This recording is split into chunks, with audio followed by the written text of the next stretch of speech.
पुराना गांव गढ़ी मांडू थाना उस्मानपुर। आओ हम सब मिलकर मनाएं आज़ादी का 75वां महोत्सव। 15 अगस्त 2022 मुबारक। मस्जिद एंड इस्लामिक एजुकेशन सेंटर की कमेटी के नाम मोहम्मद यूनुस खान, मोहम्मद इदरीस खान, मोहम्मद ताजिम, अब्दुल सत्तार साहब, महमूद हसन। लोक समाज पार्टी के राष्ट्रीय अध्यक्ष श्री गौरी शंकर शर्मा जी, लोक समाज पार्टी के मजदूर सभा के राष्ट्रीय अध्यक्ष नरेश कुमार सेन, राष्ट्रीय मीडिया प्रभारी फारूक मंसूरी जी, जनता की आवाज संस्था के अध्यक्ष मोहम्मद शाहनवाज, मोहम्मद सरफराज, जुवेद खान, डॉक्टर बाबर, आम आदमी पार्टी से doctor Imran Nasruddin Mansuri, Sunbeam public school के संस्थापक हाजी मास्टर मजनहर, हसमत अली, साजिद सैफी, मुन्ना खान, संदीप कुमार।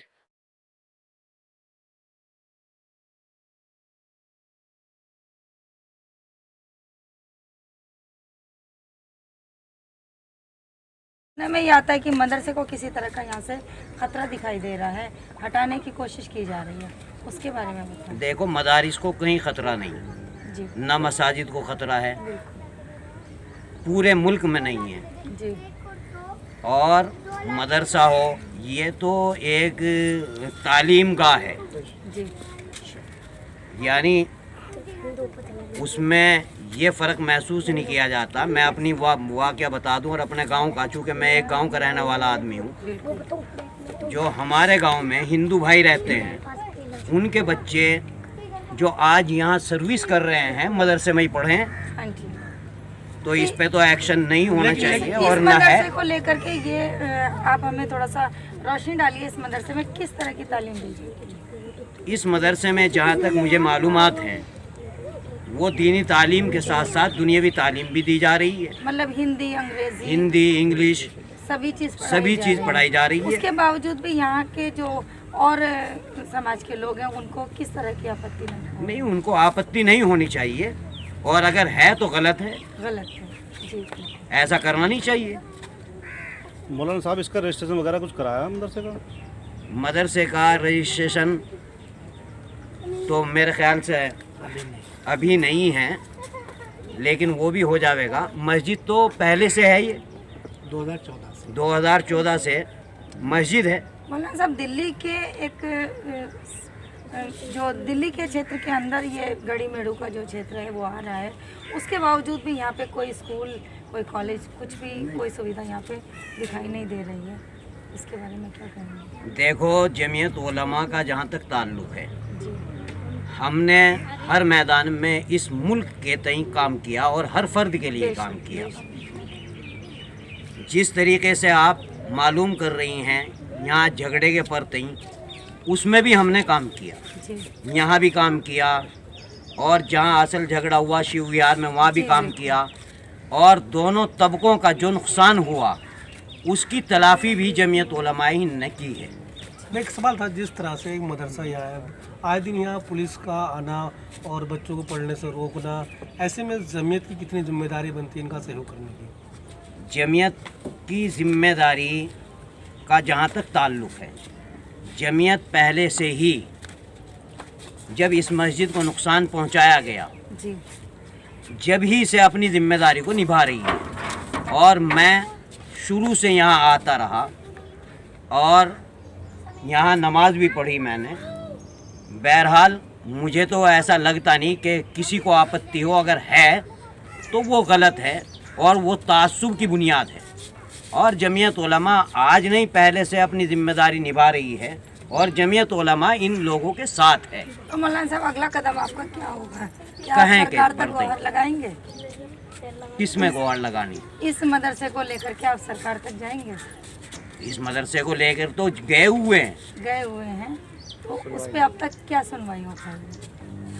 उसका अभी इनसे बात करेंगे। जी सर, आपका नाम पूछना? मेरा नाम मोहम्मद यूनुस खान है जी, और मैं एक मानव आस्था आश्रम ट्रस्ट का संस्थापक भी हूँ जी, और इस मस्जिद का केयर टेकर। इस मस्जिद की देखभाल जो है वो मेरे ज़िम्मे है और इसकी देखभाल मैं करता हूँ।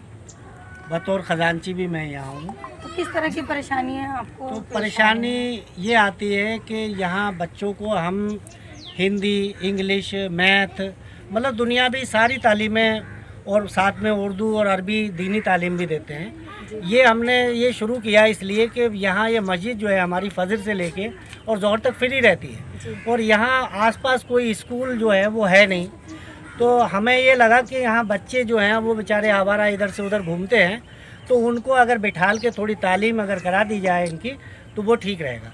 लेकिन बार बार हमें 2020 से जो दंगे हुए हैं उसके बाद से हमें जो है वो रोका जाता है कि भाई यहाँ बच्चे मत पढ़ाइए, आप पे परमिशन नहीं है।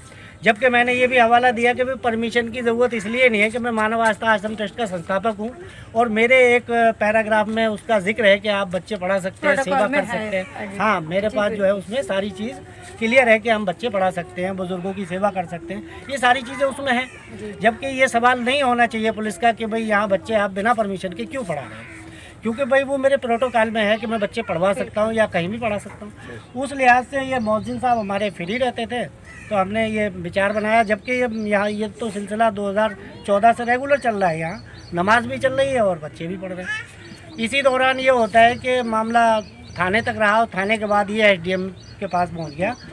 अब वो न जाने किसकी शिकायत पे पहुँचा, वो अभी तक क्लियर नहीं हो पाया, जबकि 4-5वीं तारीख पड़ी। सुनने में ऐसा आया था कि मदरसे को जो आपने बोर्ड लगाया था उसको लेकर, हाँ, मदरसे में जो बोर्ड लगाए गए थे मदरसे के नाम के, क्योंकि पुलिस अक्सर आके पूछती थी कि भाई इसका जिम्मेवार कौन है, तो हमने वो 4 जिम्मेवार, जैसे कि हमारे एक ये हैं हाजी सत्तार साहब, एक हमारे वो खान साहब हैं, इदरीस साहब, एक तंजीम साहब हैं, ये 4 लोगों के इनकी जिम्मेवारी में था।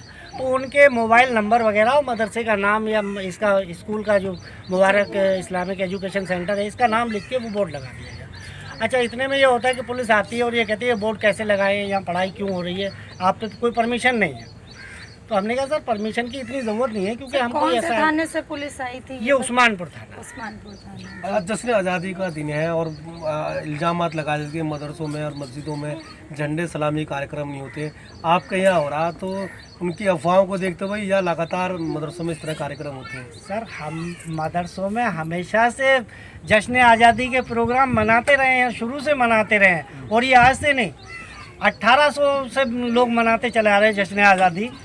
और ये तो अब हमें आज़ादी खुल के मनाने का जो मौका इस लोकतंत्र ने दिया है, जब से सब खुल के आज़ादी का 75वां महोत्सव है, ऐसे में आप सरकार से क्या चाहते हैं? भाई हम ये चाहते हैं कि हमारे इन बच्चों के लिए पढ़ने की छूट दी जाए और इनमें तालीम मिले बच्चों के लिए। संविधान में तो सब कुछ दे रखा है, संविधान में दे रखा है, लेकिन उसको कुछ लोग हैं जो नहीं फॉलो कर सकते या नहीं करने देते या नहीं कर पाते।